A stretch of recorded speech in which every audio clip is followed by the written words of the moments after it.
മനുഷ്യൻ ദൈവത്തെ കുറ്റപ്പെടുത്തുന്നു. ന്യായാധിപന്മാർ 6-ാം അധ്യായം 1 മുതൽ 24 വരെ. ധ്യാനത്തിനായിട്ട് 13-ാം വാക്യം. ഗിദെയോൻ അവനോട്, അയ്യോ യജമാനനെ, യഹോവ നമ്മോട് കൂടെ ഉണ്ടെങ്കിൽ നമുക്കിത് ഒക്കെ സംഭവിക്കുന്നത് എന്ത്? യഹോവ നമ്മെ മിസ്രയീമിൽ നിന്ന് കൊണ്ടുവന്നു എന്ന് നമ്മുടെ പിതാക്കന്മാർ നമ്മോട് അറിയിച്ചിട്ടുള്ള അവൻ്റെ അത്ഭുതങ്ങൾ ഒക്കെയും എവിടെ? ഇപ്പോൾ യഹോവ നമ്മെ ഉപേക്ഷിച്ച് മിദ്യാന്യരുടെ കയ്യിൽ ഏൽപ്പിച്ചിരിക്കുന്നുവല്ലോ എന്ന് പറഞ്ഞു. സ്വന്തം തെറ്റുകളുടെ ഉത്തരവാദിത്വം മറ്റുള്ളവരിൽ ആരോപിച്ച് തടി തപ്പുന്നവരാണ് മനുഷ്യരിൽ ഏറിയ പങ്കും.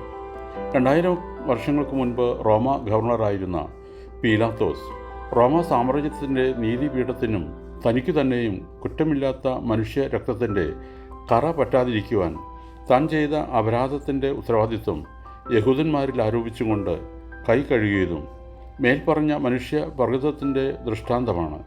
സ്വന്തം തെറ്റുകൾ തുറന്ന് സമ്മതിക്കുകയും അതിൻ്റെ ഉത്തരവാദിത്വം പൂർണ്ണമായി ഏറ്റെടുക്കുകയും ചെയ്യുന്നവർ വിരളമാണ്.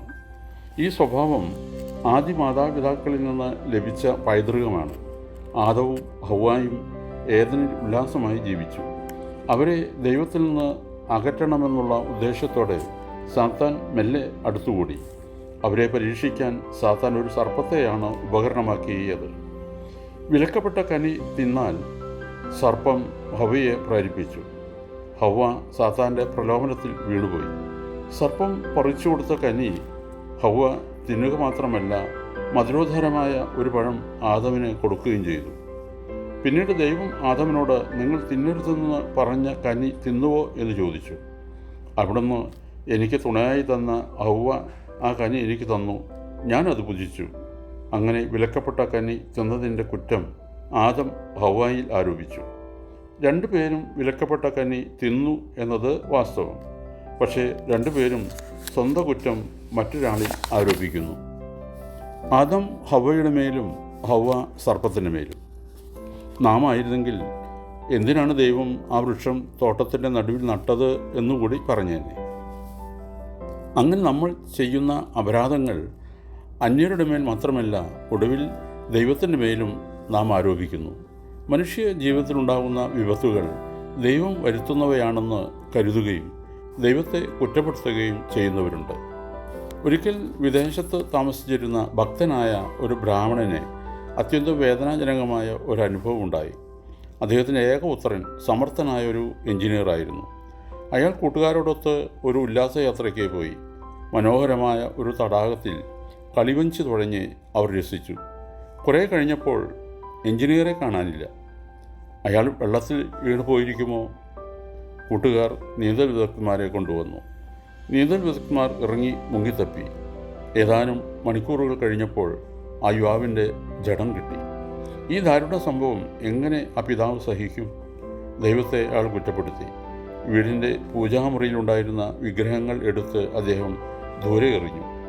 ഇങ്ങനെ ഒരു ദൈവത്തെ ഭജിക്കുന്നത് എന്തിന് എന്ന് ചോദിച്ചുകൊണ്ട് ഒരു ഭ്രാന്തനെ പോലെ അദ്ദേഹം പെരുമാറി.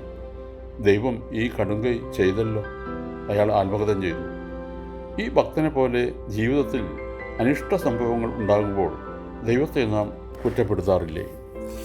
ജീവിതത്തിലെ എല്ലാ അനുഭവങ്ങളിലും ദൈവം നമ്മോട് ചേർന്ന് നമ്മുടെ നന്മയ്ക്ക് വേണ്ടി പ്രവർത്തിക്കുന്നു എന്ന യാഥാർത്ഥ്യം ഈശ്വര ഭക്തന്മാർ പോലും ചില സമയങ്ങളിൽ മറന്നു കളയുന്നു. ശിരോലിഖിതം പോലെ മാത്രമേ സംഭവിക്കൂ എന്ന് പറയുന്നതും ദൈവമാണ് എല്ലാ ദുഃഖങ്ങൾക്കും ഉത്തരവാദി എന്ന് പറയുന്നതും ദൈവത്തെ പരോക്ഷമായി കുറ്റപ്പെടുത്തലാണ്.